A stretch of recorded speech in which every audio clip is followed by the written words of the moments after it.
Hey, this is James Arthur Ray, the author of the New York Times bestseller Harmonic Wealth. And I want to talk to you about a topic today that's somewhat controversial. It's the topic of challenge. And it's controversial because I submit to you that a vast majority of individuals are running around attempting to get away from challenges, if not have them at all. And it's just not realistic, first and foremost. And by the way, you don't want that to occur. And here's why. Let me first talk about science and how this universe is constructed. Now, there's some controversy around how old the universe is, but most research now tells us somewhere between 14, 15 billion years old. We have very sophisticated instrumentation that can trace back all the way to that singularity, that moment of creation. And the number one theory in how this universe is created now is the Big Bang. Even from religious authorities, because religious authorities are now suggesting, hey, if God is God, God could have created with a large explosion just as easily as God could have created in some other way. And so if we accept the Big Bang as a possibility, at least, and maybe a probability, what we thought initially was that at that moment of creation, from one singularity, things exploded out at speeds beyond comprehension. And the universe expanded, expanded, expanded, expanded. At some point in time, it would slow down and gravity would take over and pull it back in, and there would be a big crunch. So there's a big bang and then a big crunch. And this is kind of in alignment with the Hindu thinking that says God breathes out creation, and at some point in time, God breathes it back in. However, what's really interesting is that what science is now finding is that the universe is not slowing down at all after 14 to 15 billion years. In fact, the acceleration of the expansion of the universe is growing more rapidly. In other words, it's expanding more rapidly than it ever has in our documented history. Now, I want you to think about the implications here first and foremost, because you are a part of the universe, right? And if the universe is expanding more rapidly than it ever has in world history, and you're a part of that universe, then does that have an effect upon you? You bet it does. And so maybe that we have to understand that the universal intelligence, which has created and guides this universe, has the objective for fuller expansion, experience, and expression. And I've talked about that in other sessions. I won't get into it in great detail here, but let's think about expansion.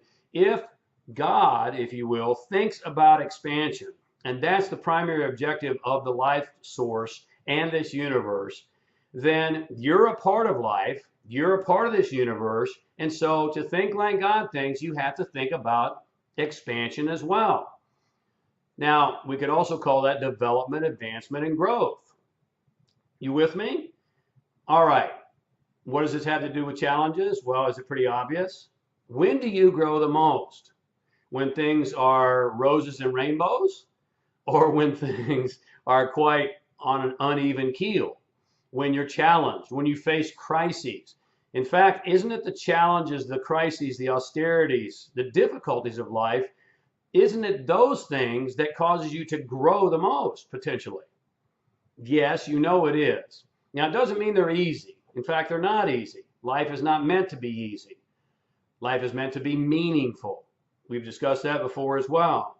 And we all have 7 innate drivers, 7 needs that drive us internally. I won't get into those needs here, but one of those needs is energy and enthusiasm. Another one is heightened awareness, which starts to happen when you become more and more awake. So what's going to drive more energy and enthusiasm in your life? What's going to drive more heightened awareness? We could also call that congruence and presence, if you will, then challenge. Now, getting you and the vast majority to embrace challenges in your life is a difficult task, to say the least, because most of us have control issues, right? We think we want to control everything and we want it to be predictable and controllable. How's that one working for you? Probably not too well, because control is the grandest of illusions. In fact, the greatest control you can ever have is to have very little need for control. You can ponder that for a day or three. But you see, challenge is what causes us to step up. challenges is what gets the juices flowing, the adrenaline pumping, the endorphins going, right? It's the challenges that give us that energy and enthusiasm. Yes, I know they can also cause you to step back and be frightened, but that's energy as well. And when you learn to utilize whatever energy is coming in and through you, then you truly begin to develop mastery. When do you have a more heightened awareness? When you're lounging on the couch or when you're walking the edge of a cliff, either literally or metaphorically? Of course, the answer is the cliff. And so it's that energy and enthusiasm, which is one of the primary needs of the human being.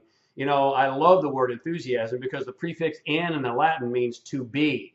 So the word enthusiasm in theos means to be what? To be God. To be God in human form. To be a co-creator of our reality.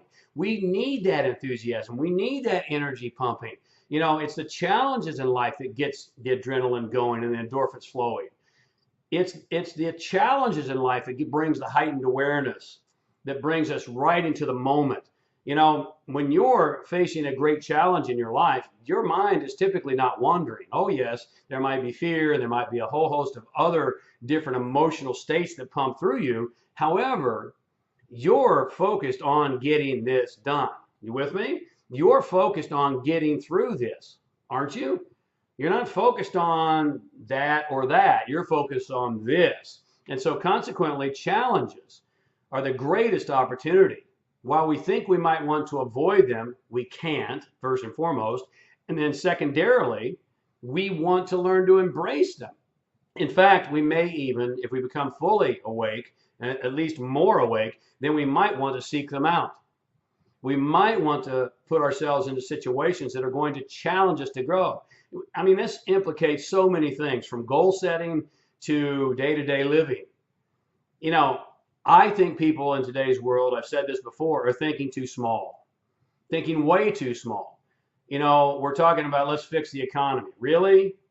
We can't dream bigger than that? I'm not saying that's not important, but really, is, you know, our financial issues all that's important in today's world? For some, you know, some people's challenges are financial, but it's those challenges that bring out the creativity. It's those challenges that bring out the resourcefulness.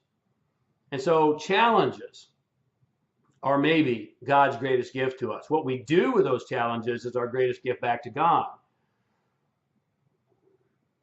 You know, I went through wine country years ago. And I love wine because I think wine is a great metaphor for life. You know, if you've ever toured wine country or a vineyard, what you'll realize is that they purposely stress the grape. They purposefully give it too much sun. They purposefully underwater it.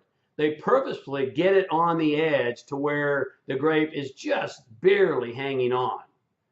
And the grape that can stand the greatest stress and not die becomes the most fine and the most expensive wine. Now I'm curious, is there a metaphor here? Yes, I think there is. Because see, my friend, you are that grape. And the greater the stress you can sustain, the greater the challenge you can step up to, that's true courage, and that is growth, and that is what brings you to the point of being the finest, the most experienced, and the most expensive wine. You thinking? Thanks so much for joining. Until we talk again, stay awake, love life, and be epic. We'll talk soon.